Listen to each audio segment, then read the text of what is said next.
On en arrive maintenant à l'un des temps forts de notre journée puisque nous avons sollicité deux architectes majeurs de la création contemporaine, connus par ailleurs pour des interventions remarquables sur des bâtiments et sites existants. Et nous leur avons demandé à ces deux architectes s'ils étaient d'accord pour parler non pas chacun de ses projets, mais chacun des projets de l'autre. Alors je ne crois pas qu'on les a sollicités complètement au hasard, mais je ne crois pas non plus qu'on avait anticipé les passerelles, la force des passerelles qui unissent leurs œuvres respectives. Je vous demande d'accueillir Philippe Prost et Myrto Vitar.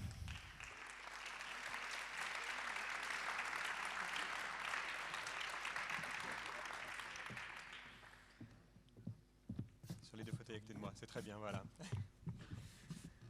Merci beaucoup. Merci pour plein de choses. Merci d'être avec nous. Merci d'avoir accepté notre invitation. À titre personnel, je suis très heureux d'être assis à vos côtés.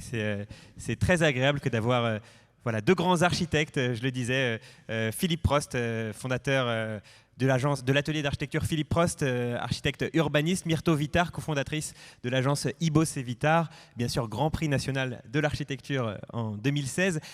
On va regarder quelques-uns de vos projets, on va vous entendre en discuter. On ouvrira bien sûr les débats avec tout le monde ici. On va peut-être faire même plusieurs temps de questions-réponses. Donc comme tout à l'heure, déjà comme ce matin, pour ceux qui étaient déjà là, vous n'hésitez pas à garder en tête toutes les questions qui vous viennent. Et puis j'ai mon ordinateur à côté de moi, c'est pour pouvoir nourrir la discussion aussi des témoignages, des commentaires ou des questions des internautes qui nous suivent en ce moment en direct sur les réseaux sociaux.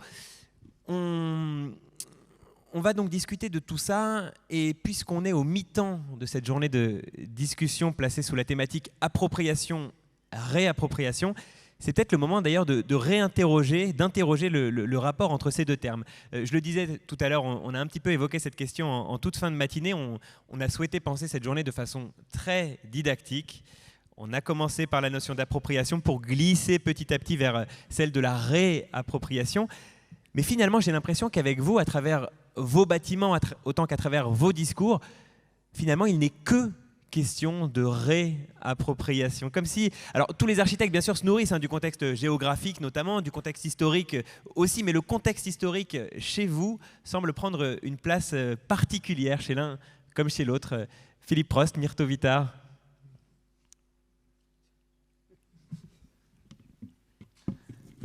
Oui, bonjour. Je ne ferai pas trop la différence entre appropriation et réappropriation. Je suis même un peu souvent agacée par le réinventer, tout faire, comme s'il y avait le monde à chaque fois à rattraper, en fait. Donc non, voilà, on s'approprie, on crée avec ce qui existe, comme d'habitude, comme toujours. Donc, c'est-à-dire, on ne fait pas de distinction entre l'appropriation d'un lieu dans lequel on implante un bâtiment et l'appropriation d'un bâtiment qu'on va lui-même transformer pour y donner un autre usage. Mais un lieu, il existe toujours, hein. Il a toujours existé, donc voilà, il n'y a rien de neuf sous le soleil de midi. C'est pas vous, Philippe Prost, qui allez contredire ce qu'on vient d'entendre de la part de Myrto Vitar? Non, ça c'est sûr, c'est pas moi qui vais la contredire. Et je dirais que pour moi, c'est un vocable qui est plutôt utilisé dans la chanson ou dans la musique, tout simplement. Mais moi, je me sens plus comme un auteur, mais interprète d'une situation, interprète d'un contexte. Et on intervient après d'autres interviendront après nous. Et il y a évidemment, c'est une notion dont il faut avoir pleinement conscience. Et ça, je pense que c'est l'essence même de l'architecture. Ce matin, avec Xavier Fabre, parlait de la ville. On s'inscrit dans un lieu, on s'inscrit dans une ville. On est auteur d'un projet, mais on est aussi interprète d'une situation. Et ça, c'est très important de ne jamais l'oublier. En s'intéressant un peu à votre parcours, on comprend très bien ce lien avec la musique, Philippe Prost, effectivement. Toujours est-il qu'un interprète, c'est assez contraint, une interprétation. Alors l'architecture est contrainte, mais l'interprétation musicale, elle laisse pas non plus un choix, elle laisse pas non plus un panorama très large dans la manière d'interpréter la partition. Alors vous allez me dire que si, tout à fait, parce que vous êtes un fin musicien et moi pas du tout. Non, mais on est interprète la partition qu'on a, c'est celle de la ville, du territoire sur lequel on intervient. Et on est auteur de cette ligne musicale qu'on va rajouter à la partition de l'orchestre, en quelque sorte. Il est un peu poète aussi. Pas qu'un peu, et on va pouvoir le voir d'autant plus en parcourant quelques-uns des bâtiments de l'un et de l'autre. À commencer peut-être par cette citadelle de Vauban. On voulait vous demander, à vous, Myrto Vittard, d'en parler. On va pouvoir ensuite l'évoquer avec Philippe Prost, mais vous avez la chance d'ouvrir le bal. Alors, j'ai mis quelques bâtiments les uns à la suite des autres, et puis si, au fur et à mesure de nos discussions, on ne suit pas l'ordre exact, j'ai juste à avancer de 2 diaporamas. On n'est pas très contraint, là, en l'occurrence, par ce contexte-là. Cette citadelle de Vauban, à Belle-Île-en-Mer, sur laquelle Philippe Prost est intervenu, avec une partition, là encore, j'imagine, assez tenue. On n'a pas non plus une liberté absolue dans un tel contexte. C'est un projet qui vous marque, Myrto Vittard, peut-être par son envergure. Déjà, on est sur une échelle particulière. Oui, si ma mémoire est bonne, il y a à peu près 10 hectares, c'est ça, Philippe. Et ce qui est amusant dans ce projet, c'est que c'est son histoire que pourra beaucoup mieux raconter Philippe que moi-même. C'est la façon dont il est devenu l'architecte, un peu par hasard, de ce lieu, alors qu'il n'était même pas lui-même architecte, en fait. C'est le lieu qui t'a formé, en fait, d'une certaine façon. Et alors, moi, ce qui m'a frappé dans ce projet, c'est la façon extrêmement discrète dont tu es intervenu. On a le sentiment là que tu as passé quand même, je crois, quelque chose comme 10 ans de ta vie à arpenter les lieux, à essayer de comprendre comment ils fonctionnaient. C'est révélé à toi la grande beauté du site, la beauté de l'efficacité de ce site-là. Et on te sent tellement heureux, tellement content de toutes ces découvertes que tu as faites et dans les archives et simultanément sur le site, que finalement, c'est comme si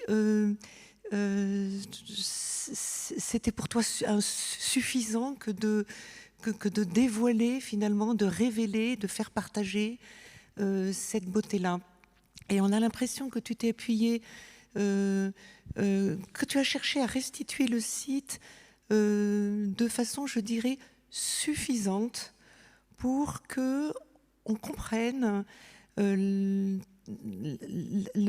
sens de cette construction, cette beauté, qu'on comprenne comment un bâtiment initialement géométrique, d'une géométrie parfaite, s'adapte presque organiquement à un site pour tirer un parti optimum de ses potentialités.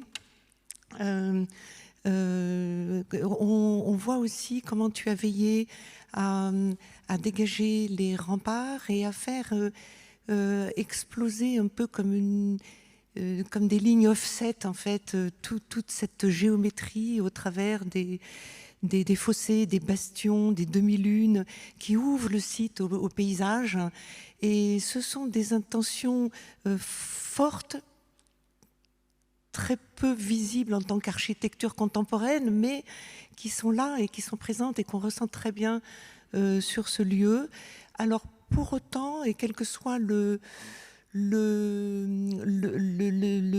comment dire, la vénération qu'on sent chez toi vis-à-vis de Vauban, merci. Tu n'as pas cherché, et ça aussi je trouve que c'est important, tu n'as pas cherché à achever cette œuvre. Tu as cherché à la faire comprendre, mais tu as laissé un système ouvert. Et donc, parce que tu as tenu compte du fait qu'une forteresse, c'est une sorte de process en fait, en perpétuelle adaptation, et que donc tu as cherché à t'inscrire réellement dans ce lieu. Et je trouve ça assez étonnant, cette façon d'intervenir sur ce lieu. Il y a pas mal de ficelles à tirer là, de ce que nous dit à l'instant. Merci Myrto. J'ai rien à rajouter, moi. Tout a été dit. Sur la question, vous évoquiez tout à l'heure, Myrto Vittar, la connaissance intime qu'on doit avoir de ce lieu-là pour travailler dessus. Ça fait écho d'ailleurs à ce qu'on entendait, le propos qu'on a retransmis en fin de matinée. Je ne sais pas si vous étiez là. On entendait Henri Gaudin parler de l'abbaye du Toronnet en racontant combien il faut la connaître avant de pouvoir la comprendre pour ensuite intervenir dessus. Myrto Vittar nous le disait à l'instant, dans votre rapport au lieu, c'est une connaissance, c'est un long travail encyclopédique pour arriver, je ne sais pas au bout, mais en tout cas déjà bien comprendre. Oui, alors d'ailleurs j'ai beaucoup apprécié ce que tu dis sur l'inachèvement, le non finito, quelque chose qui laisse encore des portes ouvertes, qui permet encore des idées, des projets, parce qu'on est de passage et donc il va se passer d'autres choses, et ça on en est sûr. Et la connaissance, je pense que ce qui a été très formateur, et je le souhaite à toutes celles et tous ceux qui embrassent le métier de l'architecture, c'est que la chance énorme que j'ai eue sur ce sujet, c'est de pouvoir y travailler longtemps. Et quand on travaille quelque part longtemps, on voit les effets du temps court, du temps à l'échelle d'une vie humaine, pas du temps à l'échelle des pyramides, mais on voit l'effet du temps, on voit l'effet des éléments, du climat, on voit l'effet de l'océan, on voit tout cela.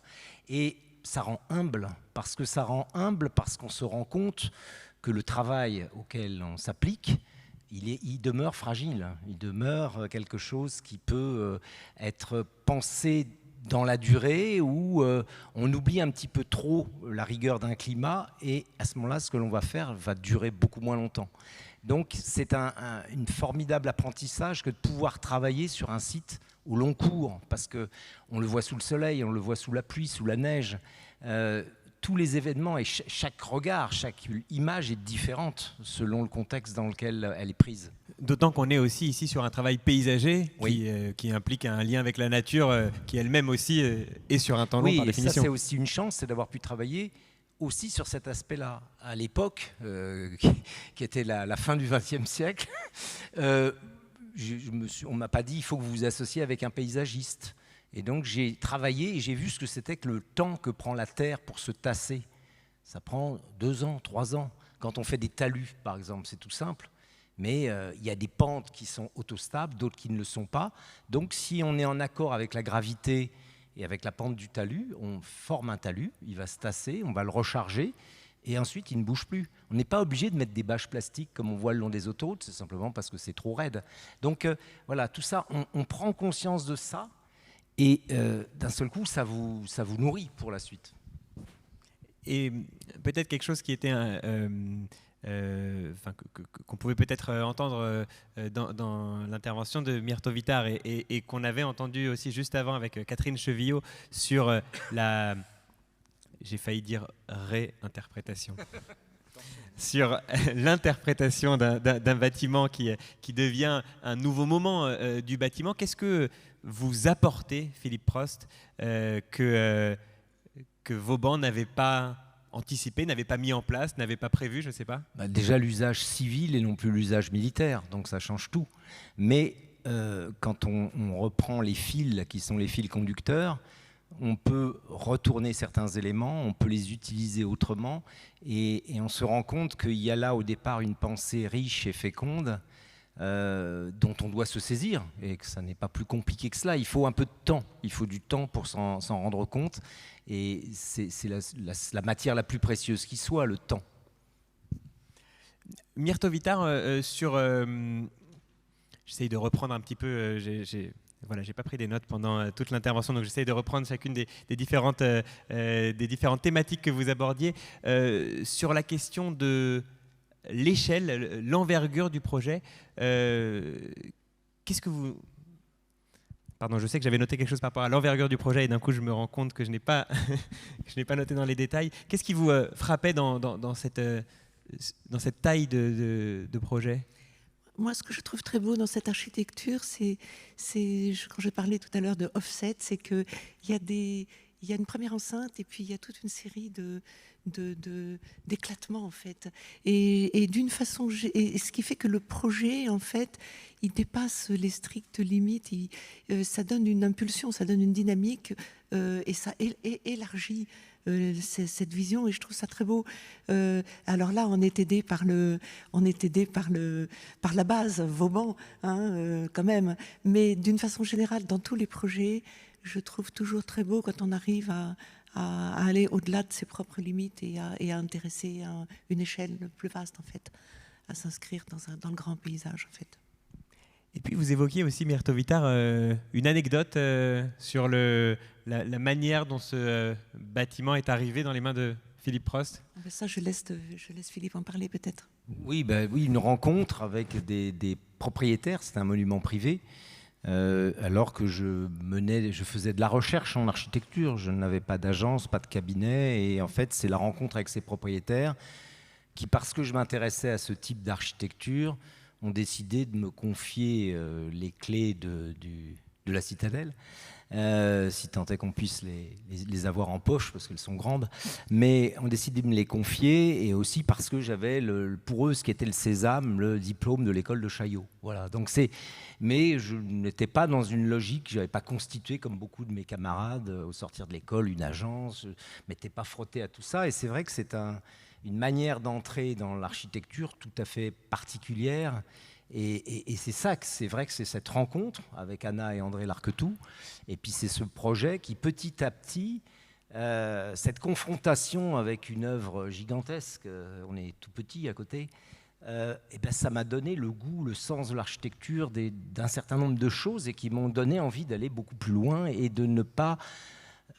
et aussi de concevoir qu'il n'y a pas de frontière entre l'architecture et le patrimoine. Ça, je trouve qu'on en souffre beaucoup dans nos métiers. Alors, soit on fait du patrimoine, soit on fait de l'architecture, mais c'est la même chose. Donc, on l'a évoqué tout à l'heure, effectivement. Voilà, il y a vraiment quelque chose, il faut arrêter. Un bon architecte, je pense, il intervient bien sur du patrimoine, il intervient bien quand il s'agit du neuf. Et comme aujourd'hui, tout se fait avec du déjà là, que ce soit le contexte urbain ou que ce soit un bâtiment sur lequel on travaille, c'est vraiment très important de réaffirmer l'unité, l'unicité de l'architecture. Une et indivisible, comme la République.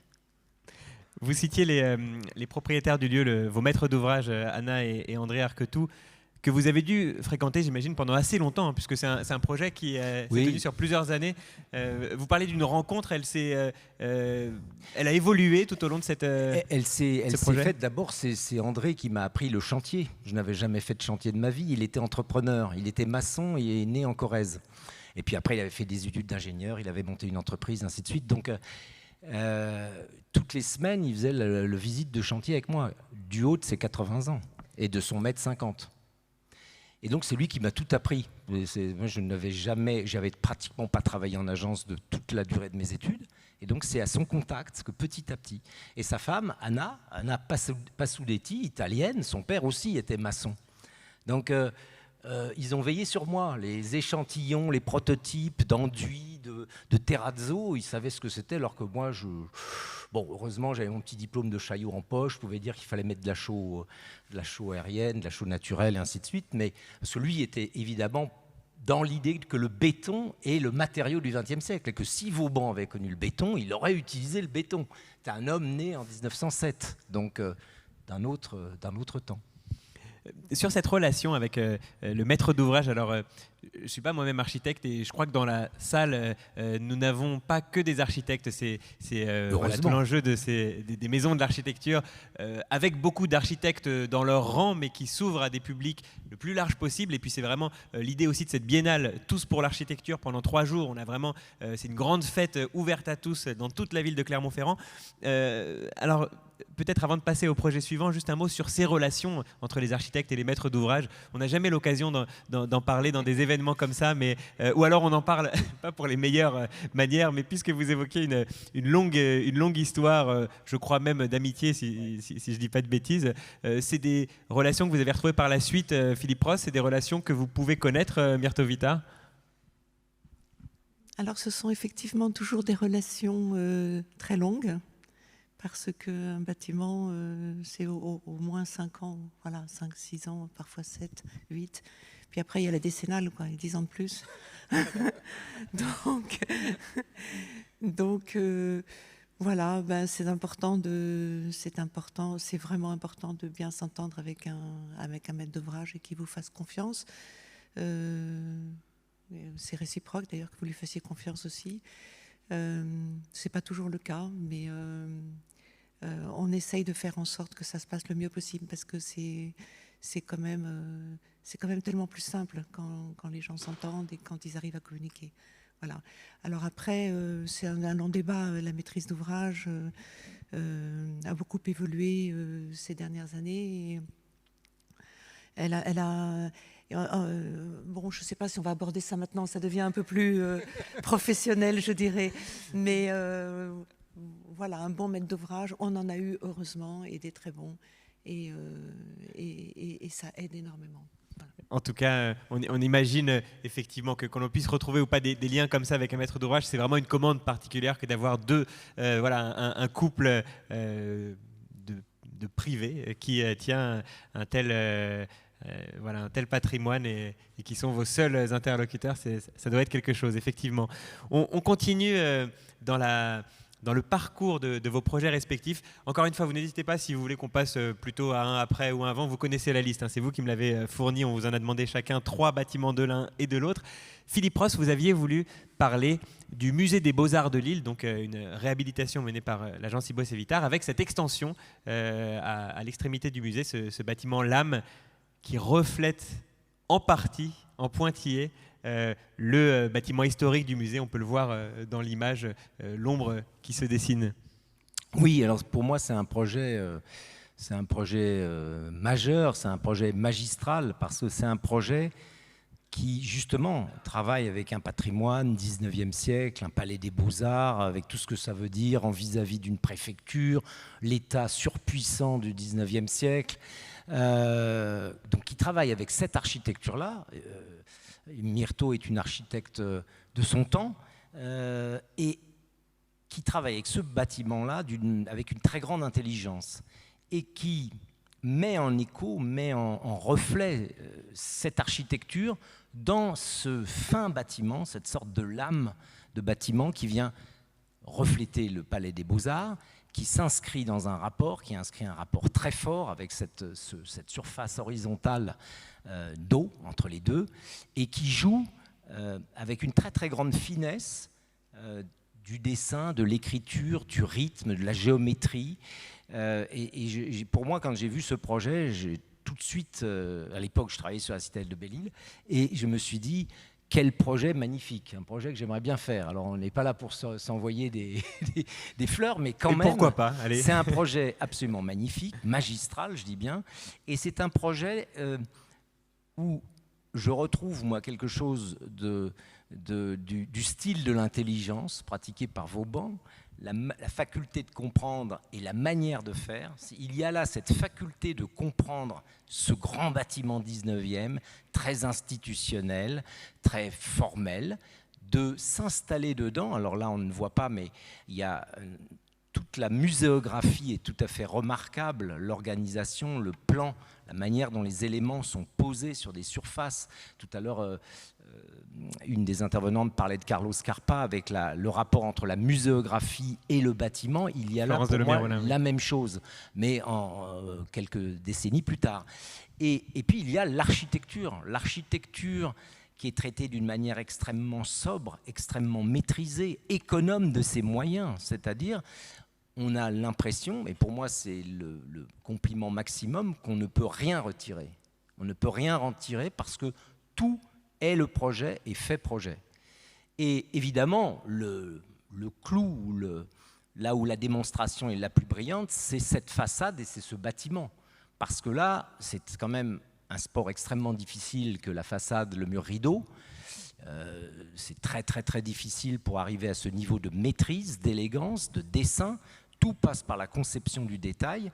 Et c'est en même temps comme une grande coupe qui met un peu en lévitation toute la vie qui se passe à l'intérieur. Il suffit de voir des personnes qui travaillent dans ce bâtiment, qui passent d'un bureau à l'autre, ça anime la façade. C'est un peu l'inverse, le double du bâtiment 19e, où finalement les allèges sont tellement hautes que quand on est dans la rue, on ne voit pas les gens qui sont à l'intérieur.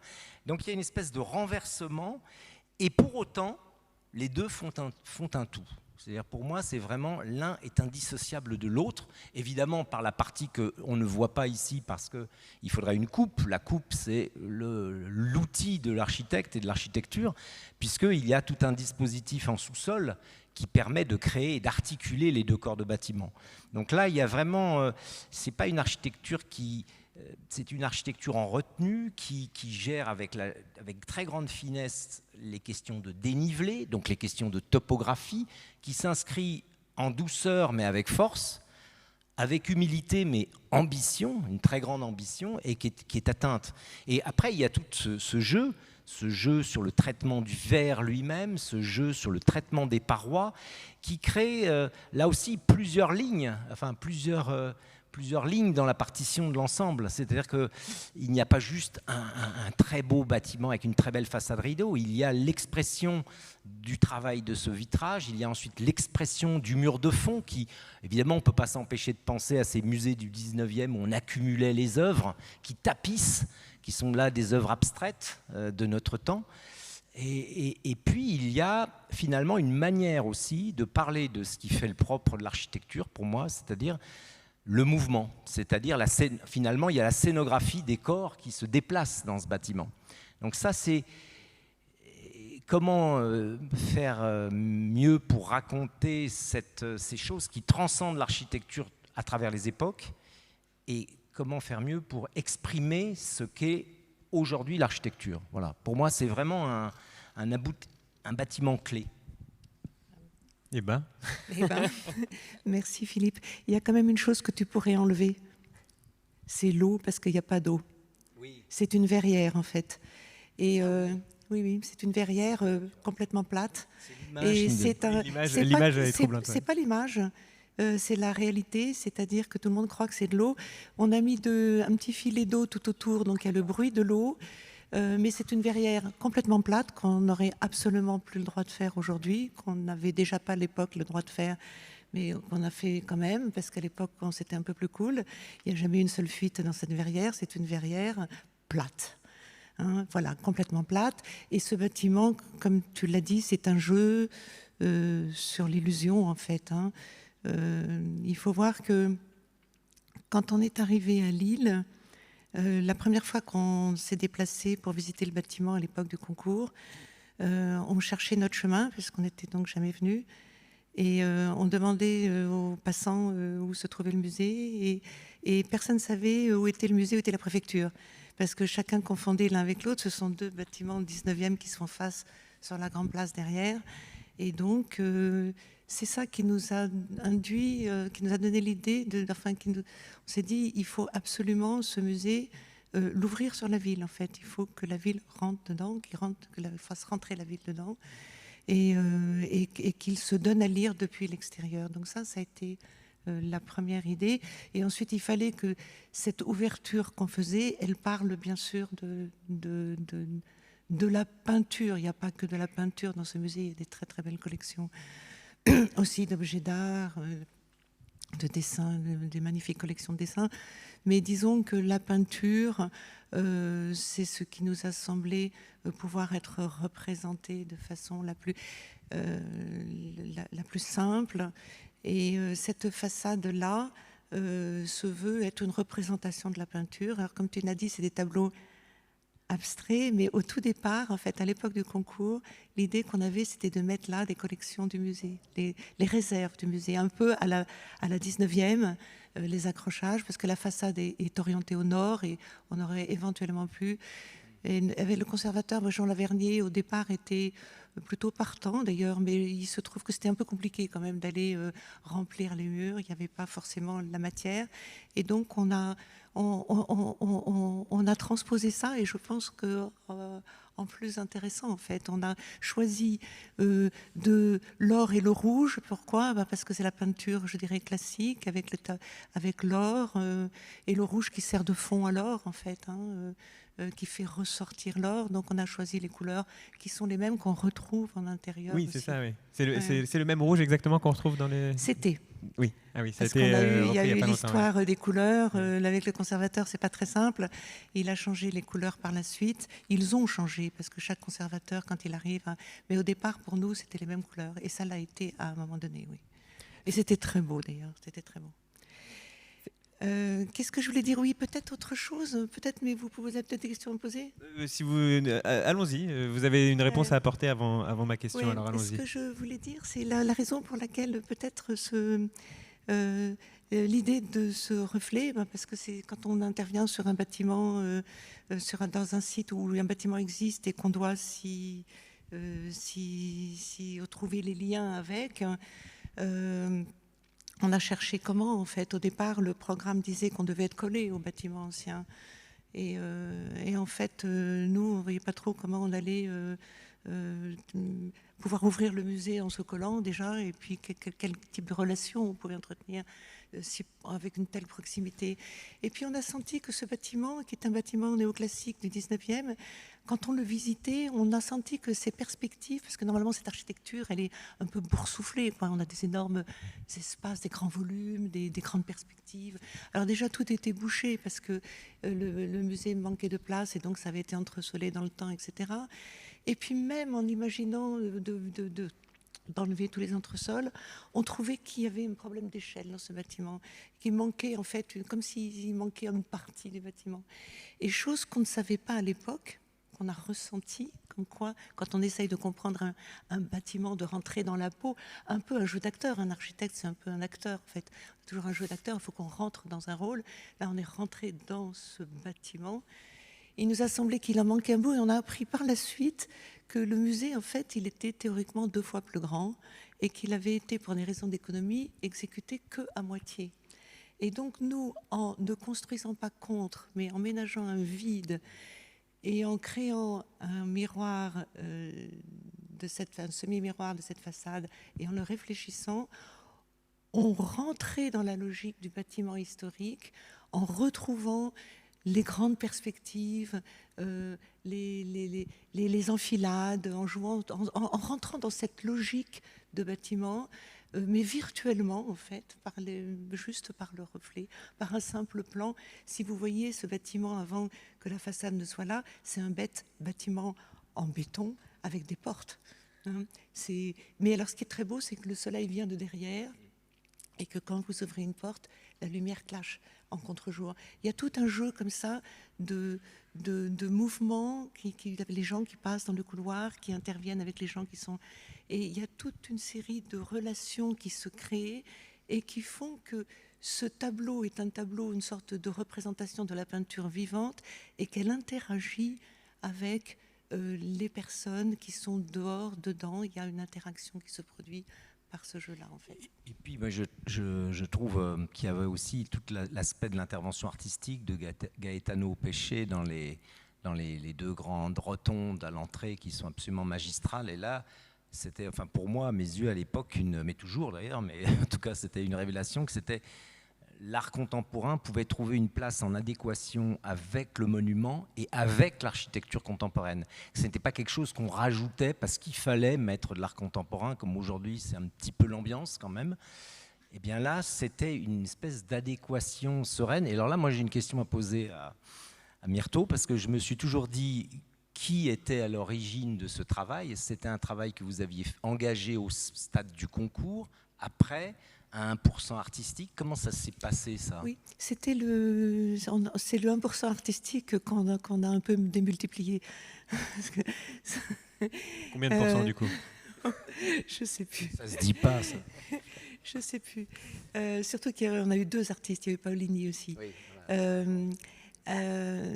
Ça s'est passé grâce au ministère de la Culture, en fait. À l'époque, il y avait François Barré qui nous a conseillé, avec Béatrice Salmon qui travaillait avec lui à cette époque-là, et qui nous a conseillé après le concours, mais on cherchait à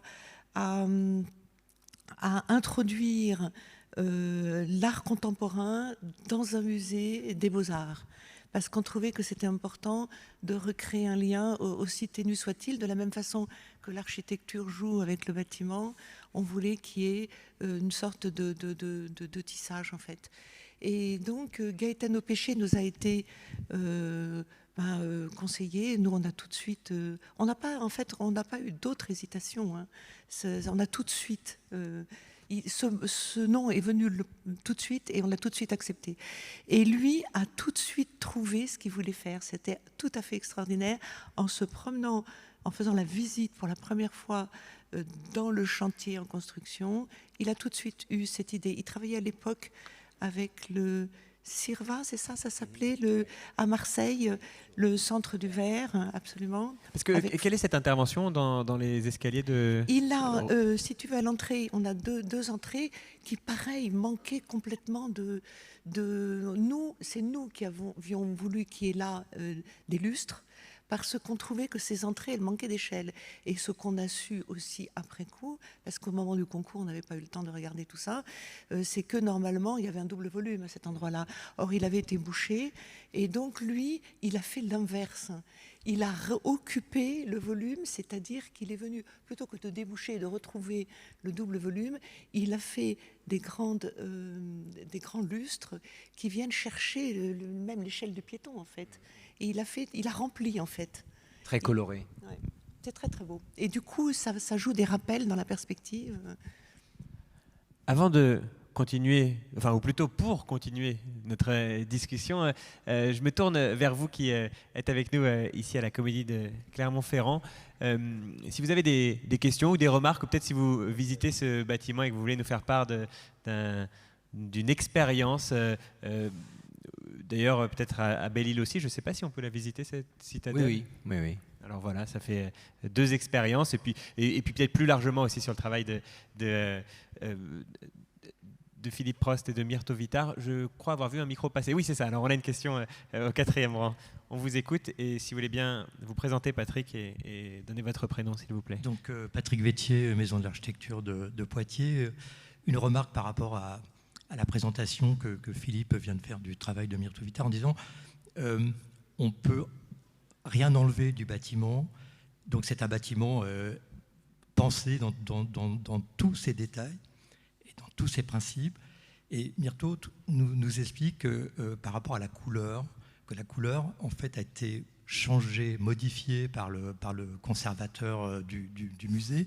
Et là, je pense que la question de l'appropriation qui a été évoquée par Thierry Pacaud tout à l'heure, ce matin, et touche du doigt cette limite entre effectivement l'œuvre architecturale pensée effectivement dans son entièreté, c'est-à-dire que voilà, jusqu'au moindre détail, jusqu'au choix de la couleur, et que l'usage ou la volonté d'appropriation du lieu par l'usager va, on va dire, marquer, faire une empreinte sur l'œuvre architecturale comme elle a été définie au départ. Ça, c'est... Merci beaucoup, Patrick, pour ce point. Je pense que c'est... on touche du doigt effectivement je ne sais pas si c'est un paradoxe, mais j'ai pensé tout à l'heure en écoutant Thierry Pacaud, on a cette question de l'appropriation. Lorsque c'est un habitant qui s'approprie son bâtiment, je crois voir du côté des architectes un grand engouement et un grand plaisir que de voir le bâtiment approprié. Mais en même temps, certaines appropriations, elles peuvent être malvenues aussi. Moi, je pense que quand un bâtiment a la force suffisante, il permet en fait certaines choses. Et c'est certain que nous, on avait à cœur à ce que les galeries soient à l'intérieur, soient rouges, comme une sorte de rappel. Mais on avait aussi dans l'atrium déjà initié le jeu des monochromes or pour amorcer l'idée de la perspective. Et on savait très bien que les conservateurs, quand ils arrivent dans un musée, ils ont pour habitude de gérer la couleur de leur mur, en fait. Ça fait partie de leur... c'est important pour eux, selon leur présentation, de pouvoir aussi... Et donc, autant c'était important que ça existe à un moment donné, autant ça fait partie des choses qui, quand elles sont parties, n'avaient plus cette importance, en fait. C'est-à-dire qu'on avait amorcé, et puis après... on avait accepté que ça se passe comme ça et on le savait dès le départ, que ce serait quelque chose qui bougerait. Et encore une fois, on avait fait en sorte que de toutes les façons, le bâtiment résiste à une certaine appropriation. On va continuer alors notre balade, sauf si le micro était déjà dans la main de quelqu'un. Non, c'est pas le cas. Si ?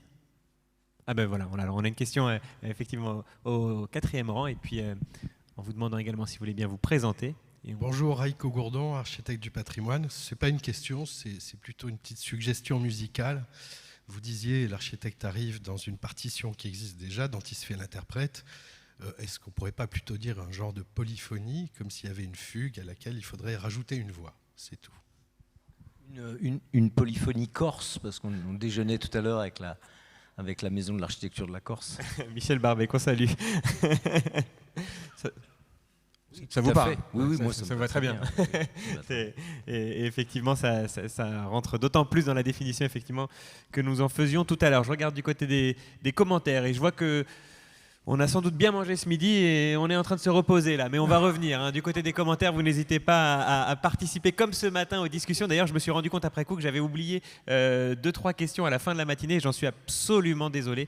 Mais voilà, donc n'hésitez pas à bien solliciter nos intervenants pendant les discussions pour que je prenne ensuite vos questions. On va refaire une discussion, on va repasser le micro dans un instant, peut-être pour continuer sur un projet de Philippe Prost, ce qu'on appelle aujourd'hui le 11 Conti, c'est le nom du musée qui prend place à l'Hôtel de la Monnaie à Paris, une réhabilitation menée par Philippe Prost.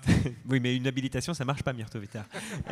Menée par Philippe Prost dans la plus vieille usine de France, encore en fonctionnement, ainsi qu'on l'appelle parfois. Racontez-nous, Myrto, là, il y a quelque chose sur le parcours urbain. Je crois savoir que Philippe Prost a vraiment créé des ouvertures partout pour recréer des liens avec la ville, là encore. Comme on en parlait juste avant sur le musée des Beaux-Arts de Lille. Oui, alors cet ensemble de la Monnaie se trouve, pour ceux qui ne le connaîtraient pas, le long de la Seine, sur les quais Conti, c'est ça ? Dans le Paris historique, vraiment. Paris historique, Paris très historique, puisque on est le long de l'enceinte de Philippe Auguste, hein, donc du XIIe siècle. On est à l'intérieur, intramuros. Et donc il y avait là auparavant des très beaux hôtels particuliers, dont l'hôtel de Conti, d'ailleurs le grand hôtel de Conti, qui a été démoli pour laisser place à ce bâtiment qui date il date de quand, lui ? De la fin des années 1760, à la cheval sur 1760-1770. Voilà, et donc la place manquait, il fallait que la Monnaie soit fabriquée dans les murailles existaient non. Jusque quand ? Non, elles avaient déjà été effacées. Mais il en restait une trace. Et il restait le petit hôtel de Conti qui fait partie de l'ensemble. Hein. Donc c'est un ensemble assez beau. Où on voit encore la trace, on lit encore en creux aujourd'hui les murailles de Philippe Auguste. Hein. C'est très beau quand on les voit d'avion. Et qu'on peut lire même s'ils s'enfoncent dans le quartier. Et je me suis amusée à essayer, comme tu le disais, de les retrouver. Dans un parking, toujours... non, c'est ça Oui, c'est pas toujours très simple, mais on le voit, en fait, on retrouve ces traces-là. Alors ici, l'intervention de Philippe, elle n'est plus sur le bâtiment, tant sur le bâtiment lui-même, en fait, même si, évidemment, il y a eu le travail sur le bâtiment, mais elle est plutôt sur les vides les vides que laisse libre le bâtiment.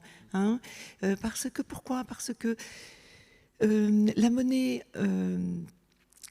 est restée sur place avec une partie de la production industrielle, mais pas toute. Et il a fallu trouver le moyen de faire vivre finalement au travers du temps ce bâtiment Et donc, il a fallu y amener des activités commerciales, culturelles, et donc libérer la place. Il a fallu donner une sorte d'attractivité au lieu qui auparavant était plutôt une enceinte fermée, puisque protégeant il y avait des minéraux, des minerais assez rares, assez précieux. Donc c'était plutôt une sorte de coffre-fort fermé sur la ville. Et là, le fait qu'il y ait maintenant des activités culturelles et commerciales qui permettaient à l'institution de rester en place, l'intervention de Philippe, elle a consisté essentiellement en cette ouverture sur la ville. Comment on perce la muraille, comment on relie les cours, comment on redonne à lire l'histoire de la ville. Et ce qui est très beau dans la façon dont il l'a géré, c'est qu'il a focalisé son intervention sur les porches. Et on a l'impression qu'on est dans une espèce de jeu, en fait, de piste. Quand on rentre là, on va sous un porche, on comprend pas trop au départ la logique, et puis on est appelé par un autre, et par un autre, et par un autre, et on arrive à sillonner tout le site par curiosité, en fait. On est appelé, il y a des sortes de points d'action comme ça, qui sont concentrés, localisés, et le reste est libre, laissé libre, et ne serait-ce le pass sanitaire qu'on est obligé maintenant de présenter à l'entrée, on se croirait vraiment, ce qui est assez exceptionnel, dans la ville, en fait. Et moi, je trouve que c'est ce qui m'a le plus frappé, là, en fait, parce que de la même façon que à Lille, il semblait naturel d'avoir éloigné... Aujourd'hui, il semble naturel que ce bâtiment il soit décollé. Autant ça constitue vraiment le nerf de la guerre, le fait de l'avoir décollé. Or, ce n'est pas quelque chose qui est visible. Ce qu'on voit de Lille, c'est plutôt de la façade. Hein. Mais ce qui est réellement fondamentalement important, c'est le processus qui s'est mis, c'est le dispositif qu'on a fait, qu'on a placé. Et je trouve qu'ici, sur ce bâtiment-là, c'est exactement de la même nature. L'importance du projet n'est pas tellement dans la façon dont les choses sont traitées architecturalement, je dirais, que plutôt dans le dispositif qui permet cette ouverture et qui est fondamental. Et je trouve que l'architecte, bien souvent, l'intelligence d'une architecture, elle passe avant tout par là. C'est la première chose, en fait. Après, on peut apporter une série de complexités, de traitements. Mais si la base n'est pas comme ça réglée intelligemment, on ne rattrape jamais un projet. L'architecture, elle démarre là, en fait. Et je trouve que sur ce projet, c'est très prégnant, en fait, combien cette idée d'ouverture est importante et combien elle conditionne la survie du lieu, parce que le lieu doit sa survie à cette adaptation, en fait. Oui, parce qu'on a, c'est ça, Philippe Prost, intégré au lieu. Alors, le musée des Monnaies existait déjà, mais là, maintenant, on a une ouverture plus grande, peut-être. On a des restaurants, on a des petits commerces en plus, c'est ça? Oui, en fait, c'est ce que s'expliquait Myrto, c'est que le lieu, en s'ouvrant, en utilisant le système, la typologie, le système distributif du site, en le réinterprétant, en le relisant, en effaçant certains éléments, en créant d'autres. En fait, il y a tout un système distributif qui innerve le bâtiment et qui lui permet du coup d'être une ville dans la ville, d'être un îlot de la ville dans lequel on va pouvoir trouver de quoi se nourrir, de quoi se cultiver et peut-être là où travailler si on travaille à la Monnaie de Paris. Donc c'est un univers en soi où on retrouve un certain nombre des moments de la vie, tout simplement. Hein. C'est pas plus compliqué que ça, mais ça passe par une relecture très fine du bâtiment et de l'histoire de ses transformations. Parce qu'il n'y a pas de bâtiment qui ne se transforme pas. Tous les bâtiments connaissent des transformations. Celui-là en a connu beaucoup, et on ne l'imagine pas quand on le voit, mais il en a connu beaucoup, et donc c'était un peu une manière de jouer avec des ajouts, avec des retraits, avec comment on intervient de ci, de là, jusqu'à créer ce dispositif qui innerve vraiment un site. Alors je sais bien que tout est lié dans un projet, évidemment, mais pour isoler cette question des entrées, parce que c'est vrai qu'il est très complexe, ce projet. On a aussi entre les bâtiments ajoutés, ceux existants, les retraits que vous faites, comme vous le disiez, on a vraiment des bâtiments, on avait des bâtiments vraiment imbriqués les uns dans les autres, et il a fallu trancher, au sens propre comme au sens figuré. Mais pour rester sur cette question des entrées et des cheminements, est-ce que dans le cadre de la polyphonie dont on parlait tout à l'heure, il y avait plusieurs manières de l'interpréter, cette polyphonie, ou alors on avait un nombre d'entrées fini et le parcours était entre guillemets évident? Je ne pense pas que le parcours était évident parce que c'était ma manière de lire le bâtiment. Mes concurrents, au moment du concours, n'ont pas du tout fait le même diagnostic, si j'ai envie de dire, à la manière d'un médecin. Donc, c'était mon approche du site.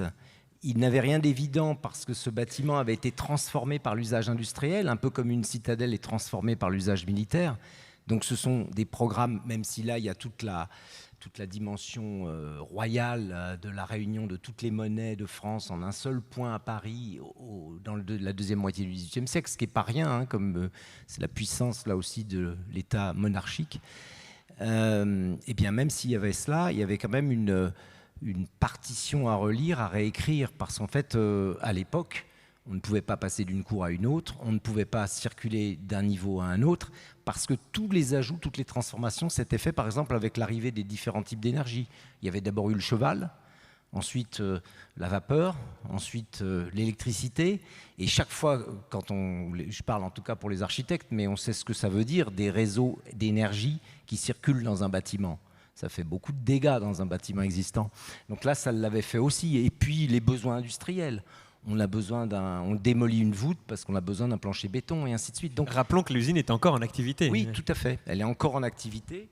Et c'était justement tout l'enjeu de ce projet. Et ce qui était fascinant et passionnant, c'était que l'activité se continue, qu'elle ne migre pas ailleurs, qu'on ne l'envoie pas dans un grand hangar à côté d'un grand rond-point quelque part, mais qu'au contraire, elle reste là. C'était l'ambition initiale du projet et du président, et c'était une très très belle ambition. Mais qu'en même temps, le bâtiment s'ouvre à la ville parce qu'il est plus grand qu'un bâtiment. Et donc, c'est un morceau de la ville. Et que ce morceau de la ville, c'est... Alors là, si on veut parler d'appropriation, il n'avait jamais été approprié par les Parisiennes, les Parisiens ou les visiteurs, mais là, il l'est parce que du coup, il devient. Et on voit que c'est une matrice qui peut être le support d'un fragment de ville. Et ça, on le doit aussi à l'ingéniosité de la composition d'origine et du système distributif d'origine. Encore fallait-il le délier, le remettre en fonction, si je puis dire. Mais c'est vrai que par rapport à ce que vous disiez là sur le fait que ce bâtiment ait été jusqu'à présent complètement fermé de la ville, on ressent quelque chose déjà en rentrant dans la cour. Alors en plus quand on va dans le musée, alors je ne sais pas si c'est un ajout de votre part ou si c'était déjà là avant, mais on a aussi des ouvertures, des façades qui nous permettent, vitrées, qui nous permettent de voir depuis le musée vraiment la fabrication de la monnaie. Mais même sans aller dans le musée, le fait de se balader dans la cour, donc là c'est sans avoir à prendre son ticket d'entrée, on voit des gens qui passent en combinaison. Si on se met du côté d'une grille, on va vraiment voir la vie de cette usine. Oui. Et au cœur de Paris, et dans le Paris le plus historique qui soit, vous le rappeliez Myrto Vitar, c'est assez étonnant effectivement. Et ça c'était l'enjeu qui était donné, que je m'étais donné et qu'on avait travaillé avec la direction industrielle de la monnaie, c'était que le visiteur puisse suivre pas à pas les étapes de transformation du métal. Et ça veut dire un ERP, un établissement recevant du public, et de l'autre côté, un établissement soumis au code du travail avec des machines et des fours qui veulent dire qu'on peut avoir du coupe-feu 2 heures sans problème à tous les coins de rue, entre guillemets. Donc ça, c'était un enjeu très important parce que c'est parcourir l'espace et découvrir l'espace dans la succession des étapes du process. Et ça, c'était un peu une enquête à la Sherlock Holmes, en quelque sorte. On va continuer pour évoquer un autre projet de... On revient à un projet de Myrto Vitar, de l'agence Ibos et Vitar, ce projet de la médiathèque de Strasbourg. Et alors, je veux bien que vous nous le présentiez, Philippe Prost. Oui, alors c'est un projet qui se trouve, si j'ai envie de dire, les pieds dans l'eau, mais qui s'inscrit dans la dimension fluviale et portuaire de Strasbourg. Donc c'est très important, il est entouré par ces bassins. C'est un bâtiment industriel qui existe, qui préexiste, donc sur lequel Myrto a pu intervenir. Et c'est un bâtiment qui est destiné à accueillir une médiathèque, la médiathèque André Malraux. Et c'est donc évidemment toute la question suivante, après le Palais des Beaux-Arts de Lille, où vous êtes intervenu à l'intérieur. Là, c'est la question de comment, en gardant le même usage finalement, un musée qui reste un musée, mais qui doit évoluer et se transformer. Et là, par contre, c'est un changement de destination. Donc ça pose des questions évidemment importantes. Et c'est ce qui, enfin, de mon point de vue, fait la force et l'intérêt du projet, c'est qu'il y a ce bâtiment de tête que l'on voit, que l'on découvre avec son architecture industrielle. Il y a un certain nombre d'éléments de structure, de plancher qui sont conservés. Et puis il y a aussi une partition nouvelle que sont ces deux grandes façades. Enfin, je dis deux parce que il est symétrique, donc je le vois l'autre en transparence, si je puis dire. Et puis ces systèmes distributifs extérieurs. Donc là, il y a vraiment une œuvre de transformation d'un bâtiment, et sa dimension industrielle, elle est transcendée en quelque sorte. C'est-à-dire que les capacités de ce bâtiment en font son atout, et l'atout est utilisé par les architectes pour donner à cette médiathèque plus d'espace, plus de lumière, alors qu'on pourrait se dire, bon, on va mettre une médiathèque dans un bâtiment industriel, est-ce que c'est vraiment adapté ? Et finalement, l'épreuve est saisissante. Elle est saisissante. Moi, je me rappelle dans ce bâtiment, avoir participé à un jury du prix du livre d'architecture, et on était là, et alors comme ça débattait pas mal, après on est ressorti, on est rentré, on est allé voir d'un côté, de l'autre, et c'est un bâtiment merveilleux. Alors on n'a pas les vues intérieures, tout le travail, alors il y a tout le travail. Non, aussi. parce que j'ai insisté, une image Ben par bâtiment. Oui, bon, donc les vues intérieures, il y a aussi un travail sur la clarté, la lisibilité, tout le système de distribution des éléments, des fluides, qui est quelque chose qui est réglé au millimètre. Il y a aussi toute l'intervention sur la couleur, et qui est extraordinaire, qui est un travail sur la couleur, sur les sols rouges. C'est un lieu qui est rempli d'émotions. Quand on le voit de l'extérieur, certains peuvent peut-être se dire c'est assez froid, et quand on rentre dedans, il se passe autre chose. Donc on est saisi, et ça c'est la force de l'architecture. Il se passe quelque chose qui ne se passait évidemment pas du temps de l'industrie, ça c'est très clair. Et puis il y a aussi cette question que je n'ai pas évoquée tout à l'heure sur le palais des Beaux-Arts de Lille, c'est aussi tout le travail sur le reflet, sur le scintillement, sur l'éclat. Il y a un travail par rapport à la lumière, et un travail sur le verre qui est toujours comment dire, en retenue, et pourtant extrêmement puissant, que l'on découvre.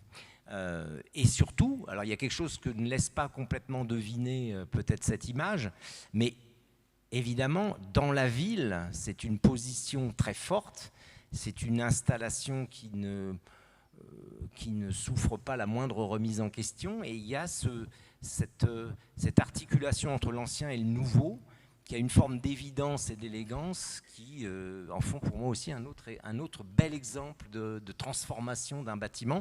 Et là aussi, parce que tout à l'heure je ne l'ai pas dit, mais je trouve que l'intervention artistique vous étiez précurseur en fait de ce type d'intervention artistique.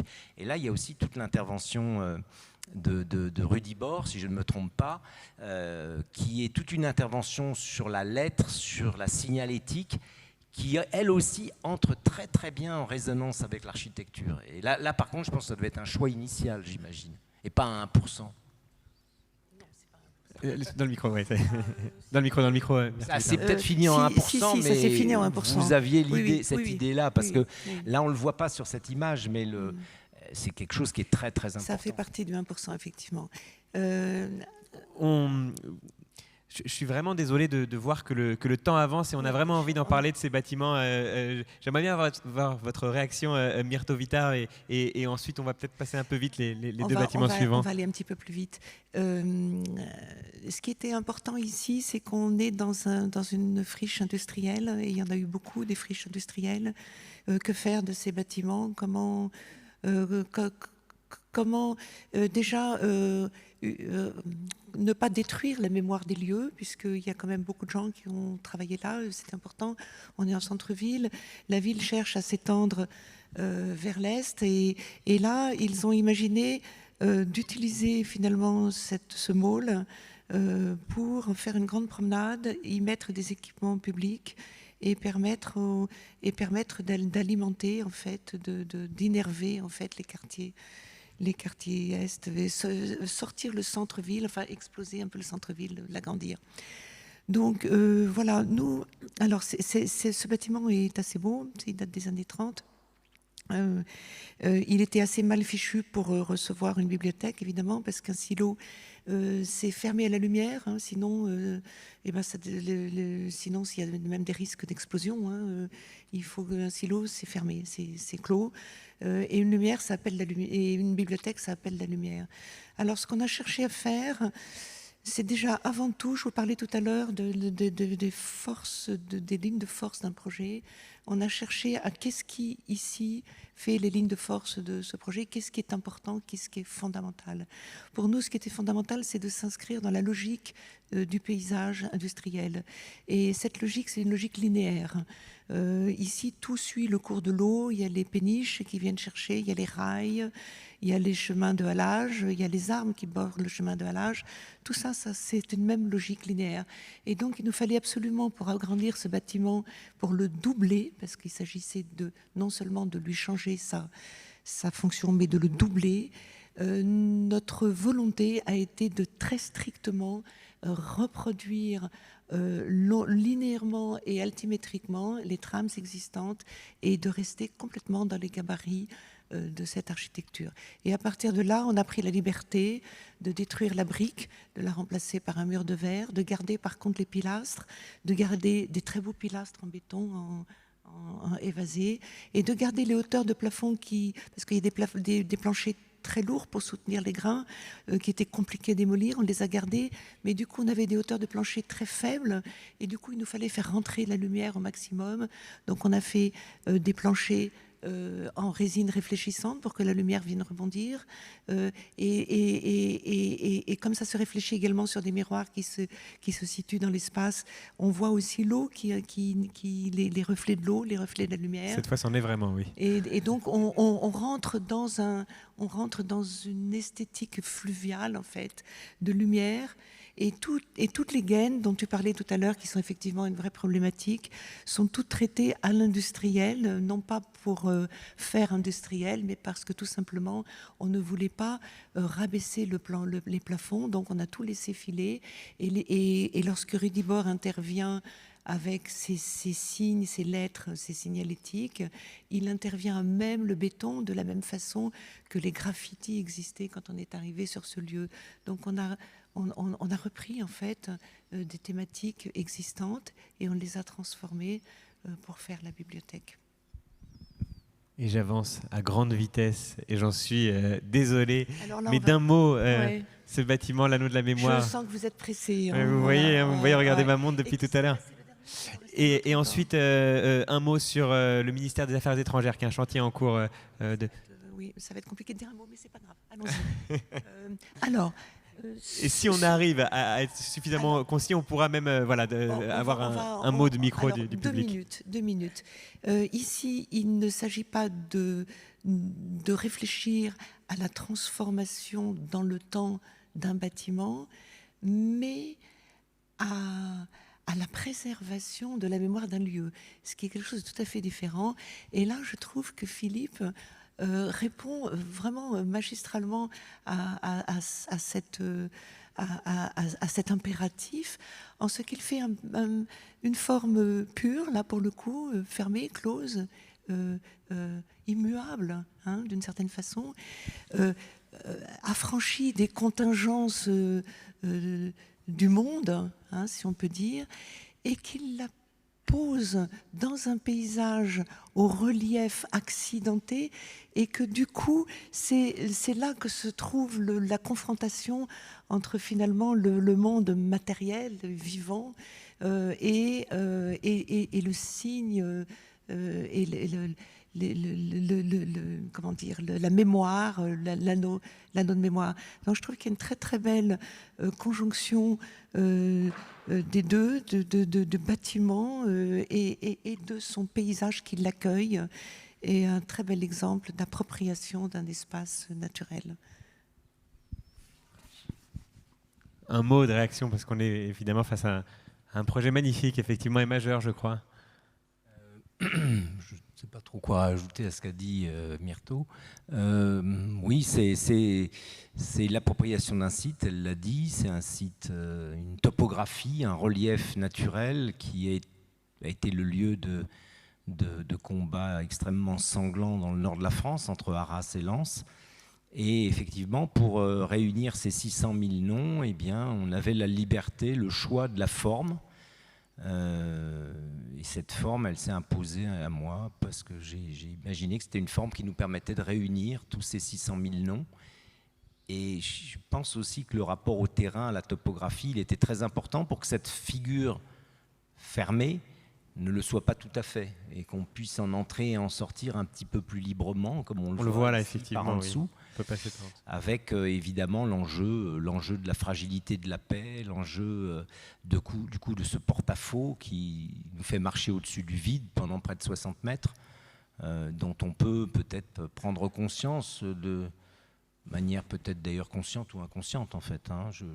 Voilà, et puis bon, voilà, c'est un ouvrage d'une toute autre nature et c'est un ouvrage qui est un monument. Donc évidemment, la question de l'architecture et de l'appropriation, on en parlait tout à l'heure à table, mais l'appropriation par le public, elle se fait par les noms, par tous ces 600 000 noms. Et chaque personne qui entre là, en fait, on se rend compte que chaque personne a pratiquement le même réflexe, c'est de regarder si elle retrouve son nom. Et très souvent, beaucoup plus qu'on peut l'imaginer, on retrouve des noms d'une famille qu'on connaît ou qu'on ne connaît pas, qui n'est peut-être pas d'ailleurs directement lié. Un mot rapide alors sur ce bâtiment, un bâtiment en projet. Vous travaillez, Myrto Vitar, en ce moment sur le ministère des Affaires étrangères. Philippe Prost, c'est un... Vous connaissez le bâtiment, vous connaissez d'en avoir entendu parler? Je connais le bâtiment à 2 endroits du bâtiment, mais le projet est un projet, donc il est en train d'être étudié pour être réalisé. Ce qui m'intéresse, c'est le travail qui est mené sur la question de la perspective, de la profondeur de champ. Ça, c'est aussi un travail qui anime toute votre architecture depuis le premier projet. Et ce bâtiment que vous voyez en bas de l'image, l'extension prend place de ce côté-ci. Donc là, il y a tous les services. Et puis, il y a le pavillon, l'hôtel qui donne sur la Seine, qui est évidemment l'endroit prestigieux et ministériel. Mais le projet vise à réunir 600 postes supplémentaires, si j'ai bon chiffre, sur place. Donc c'est un projet de regroupement de services. Mais ça devient un projet d'architecture parce qu'en fait, avec le jeu de la perspective, avec la question du jardin, de la profondeur de champ, et là, on ne voit pas la perspective, mais la perspective le raconte très bien. Si vous situez le dos à la Seine, vous découvrez entre les deux terrasses vertes de part et d'autre, vous découvrez une sorte de toit très arachnéen, très léger, avec un volume qui fait que cette profondeur de champ, elle continue d'exister. Donc il y a un rapport visuel. Là aussi, c'est la prise, l'installation sur un ancien jardin. Donc c'est quelque chose qui se négocie. D'ailleurs, tout à l'heure, je disais le miroir d'eau, c'est la culture classique qui a dû m'entraîner parce qu'évidemment, la verrière comme ça horizontale, c'est comme un miroir d'eau. Et là, il y a aussi cet effet-là qui est très beau, qui est très pur, de la couverture qui s'installe entre 2 corps de bâtiment. Et il y a aussi, et c'est là que Myrto fait la démonstration de tout son travail avec la ville existante, parce qu'il y a de ce travail de composition en fait. C'est comment inscrire un bâtiment dans une composition classique, réglée, ordonnancée, un bâtiment contemporain qui n'est en aucune manière une copie ou un pastiche du bâtiment existant, qui est un bâtiment de son temps, mais qui vient s'inscrire judicieusement avec la question de la densité, comment on installe tant de postes, comment on installe tant de personnel, tant de surface, sans troubler en quelque sorte la surface de l'eau. Voilà, la difficulté de ce projet, je dirais juste 2 mots, c'est de cohabiter avec une architecture classique. C'est une architecture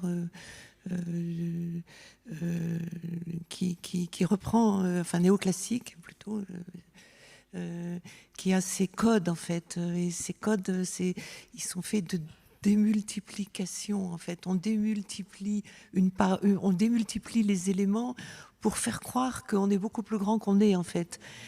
Si vous cassez cette magie de l'échelle, eh bien vous cassez tout simplement l'échelle des lieux. Et on voit bien cette difficulté. L'idée, c'est d'arriver à préserver finalement la lecture de tout ce qui fait la magie du néoclassique, alors même qu'on va installer des bâtiments de bureaux avec une échelle et des contraintes, ne serait-ce que techniques aujourd'hui complètement différentes et qui vont inévitablement, si on y prend garde, à bâtardir le système. Donc pour nous, il y avait cette dimension qui est extrêmement importante. Comment insère-t-on un bâtiment contemporain dans une architecture, dans l'échelle du classique en fait. Et puis, d'ailleurs, toutes les personnes, enfin les autres concurrents, il y avait Perrault, il y avait Colas aussi, il y avait Barani. Chacun a cherché à éviter ce piège à sa façon, mais c'était assez rigolo de voir que chacun avait cette problématique en tête. Comment faire aussi pour ne pas raccourcir le jardin? Nous, on ne s'est pas implanté là où c'était permis. On s'est mis dans la cour, en fait.